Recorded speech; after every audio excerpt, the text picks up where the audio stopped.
Okay, so today we're doing something a bit different. This is Come With Me to My Gym While I'm on the Bicycle episode.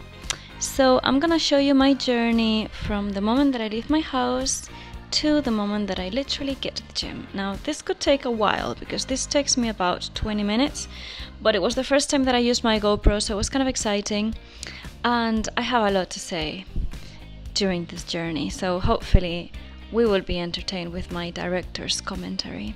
It's starting right about in 10 seconds. I had to block out the first part because obviously I'm in my home, and even though I've shown you several times where I live, I don't want to do it so obviously. So we're starting from here, and I'm just leaving my street, and we're gonna go towards Queensbridge Road. I've done this journey about 3 times now, and I'm getting used to it, but I'm still not exactly sure.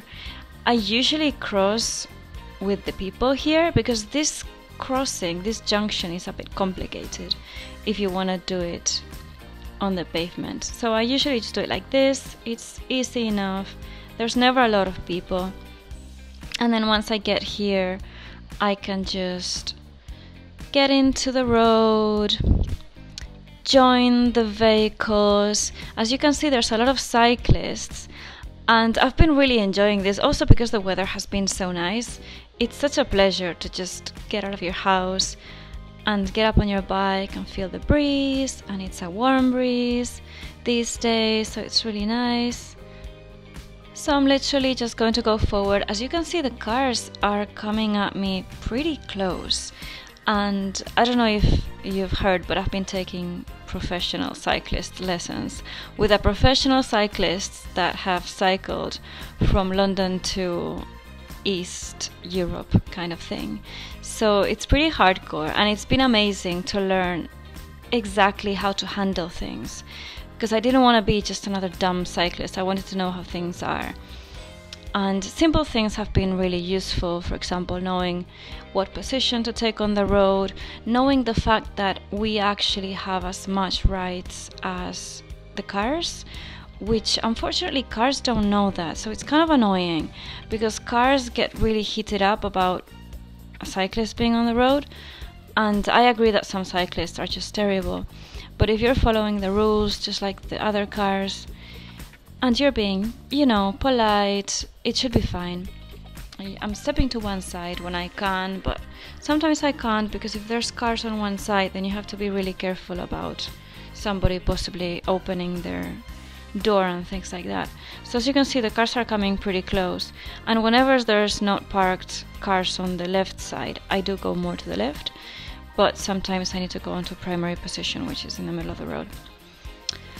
So it's pretty chilled. Nobody really goes that fast. As you can see, the maximum is 20 miles per hour, and everybody needs to respect that because there's radars everywhere. The one thing I've noticed is that people are so much nicer if you're walking than if you're on a bike. And my friend the other day was asking me, are you getting whistled a lot on your bicycle? And I'm like, no, not at all. And I just think people they just don't like bikers very much. And I get that because there's a lot of really idiot bikers. But in general, I think a lot of them are also alright.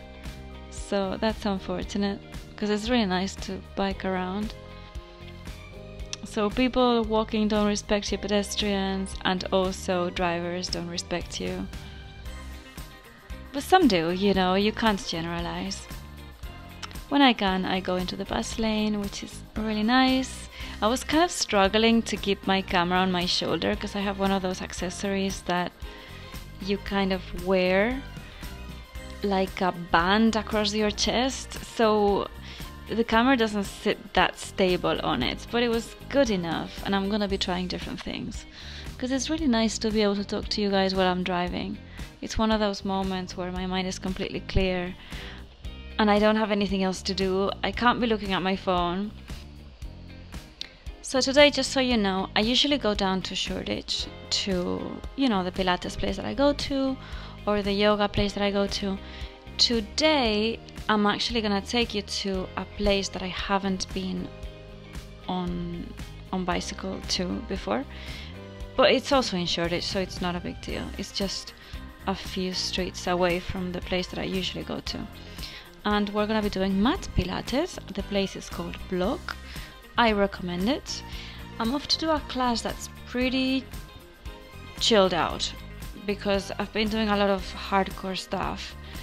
And even though I don't get tired, because I just never get tired, like I'm not one of those people who sweats during class, I will sooner get an injury in my joints than I'll get tired or sweaty. I just don't get tired for some reason, which is kind of annoying because I don't feel like I'm working out ever, even when it's incredibly hard. And I never really feel it on my muscles, I just feel it on my joints. And I don't feel it that much on my joints, but you know, if I really push myself because I want to feel like I'm working, all that happens is that I break myself. And I don't recommend that to anybody, so I gotta be careful. So I've done some pretty high impact, well not high impact, but just strengthening exercises that are feeling heavy on my wrists and ankles and shoulders. So today I'm gonna do a class without much resistance, although funnily enough we did end up using resistant bands for the whole of the class, but it was meant to be just with your body. Mat Pilates is meant to be just using your body. Here I'm checking that my camera is working. Beautiful flattering shot there. Alright, so to tell you what's happening on the road, I am driving straight forward. I'm currently stopped. As you can see, I'm very respectful of the road, the signs, the lights. I treat it just like I would if I was in a car, basically. And I think that's what you have to do, because then you're in the same position as the drivers, and the drivers can see that you're not trying to take advantage or to be annoying, basically.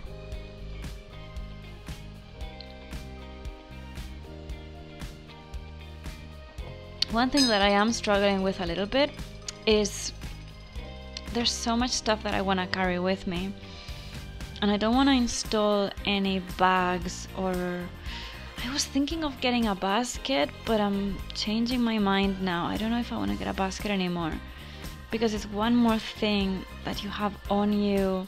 It adds a bit of weight, not a lot if it's a wicker basket, but if it's a wicker basket, it's gonna get spoiled every time it rains.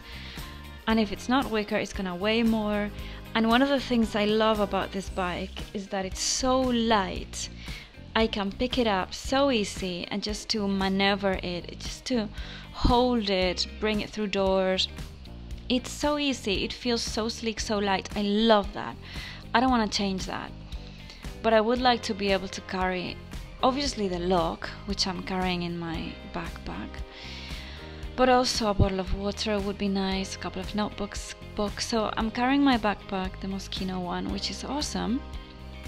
Sometimes I feel like it's a bit too many things in there, but hey, I'll try different things. We'll see. I'll probably end up getting a wicker basket anyway, because those baskets, they don't even need to be installed. You can just put the straps around it and try it, and sometimes you can carry it, sometimes not. Tell me what you guys do if you guys cycle in the city, wherever you live, or even in London. It would be nice to see, to get other people's experiences or adventures. I don't know how it's gonna be when the weather changes, to be honest, because right now it's easy. You also don't have to be carrying that much stuff in terms of clothing. It's just so easy right now. I'm loving the situation. So here, I think that's Cambridge Heath. Is it Cambridge Heath Road? I never come through here when I'm walking, so I've had to learn this from zero. Because as you can see, the roads, the streets are so long in this city, and there's nothing really. I mean, there's maybe, you know, of course there's pubs every once and again, but it's nowhere that you need to be going. So you usually wouldn't walk across those roads, because it would take you literally 30 minutes to walk, and then you're not even getting anywhere yet. For me to walk to Shoreditch, it probably is about 35 minutes. But yeah, there's just nothing to see on the way, and I'm a bit lazy to do that. So on the bike it's perfect. You get there in 20 minutes and it's easy, and it's actually nicer. So here, I think this might be already Columbia Road. Well, I'm not sure what this is. I think now I'm stepping, and I am following one of those quiet cycle paths. What I love about this also is they're so organized. You look in the map, there's this thing called quiet paths, and then you can just follow that journey, and it tells you where to go if you're on a bike and you don't want to go through streets with lots of traffic. So this is one of those paths. That's why it was a bit funny to get in, but you can, and you're supposed to. This is actually a cycle lane, which I might look for an alternative because there's a lot of cobblestones here, but it's good enough, and you get there quicker than if you were going all the way around. So this is Columbia Road. Columbia Road is that road where you have the flower market in the Sundays. And aren't they cute? The lanes are so small. And this is something I had to learn because I had never ridden or driven in London, because I don't have a car in London. So I didn't realize how it was, but the way they do it is the lanes are really tiny. They're just sort of symbolically there. A car won't fit, but it's just establishing the fact that there's two lanes. So if there's two cars coming, one in each direction, then one of them has to let the other go by. So I've started to pay attention to drivers or taxis when I'm on a taxi, and that's what they do. They go in the middle of those two lanes, so across both of them, and then whenever there's a car, one of them stops, blah blah. On the bike it's great because they're big enough for the bike, and then you always have priority because you're in your lane. So really, if we're gonna be legal about it, if you're on a bike and you are in your lane, the car that's coming should let you go by. That doesn't usually happen because they consider that they have more of a right, but they don't. So if you're a cyclist, that's something that's useful to know. Your rights, you know? Now my camera stops. I ran out of memory card.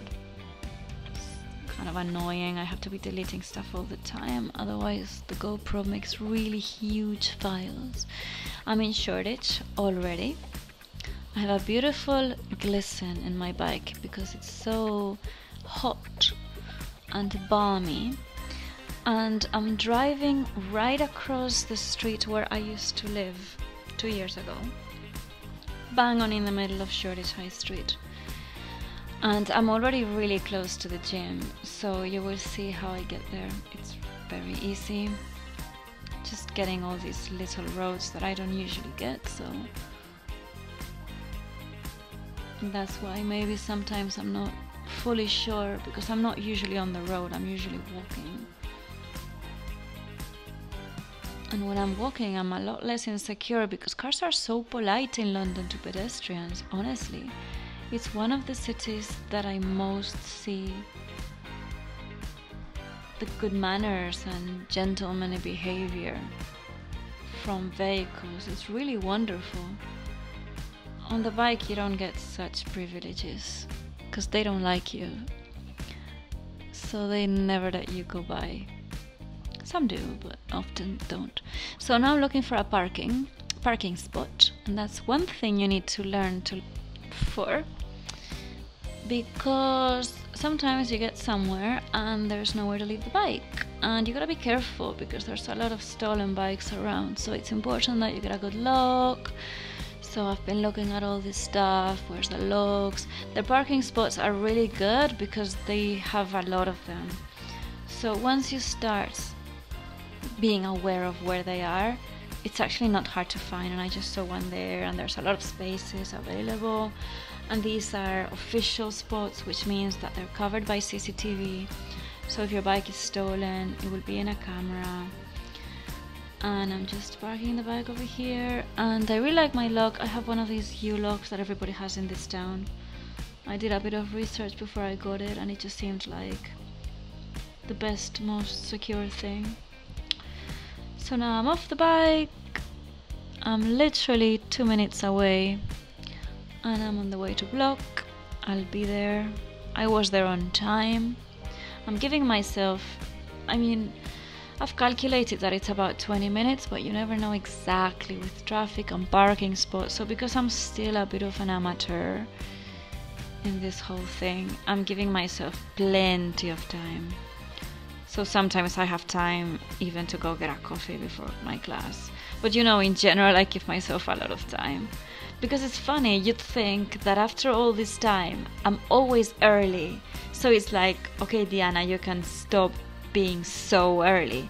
But actually, whenever I have given myself a normal amount of time, I've been like 15 minutes late because something has happened. So I just rather have time. I bring a book. I can answer emails. Now I'm showing you the map that I've been following. And I'm more relaxed and I don't feel the pressure of being late. I can change. I hate being late. See you later.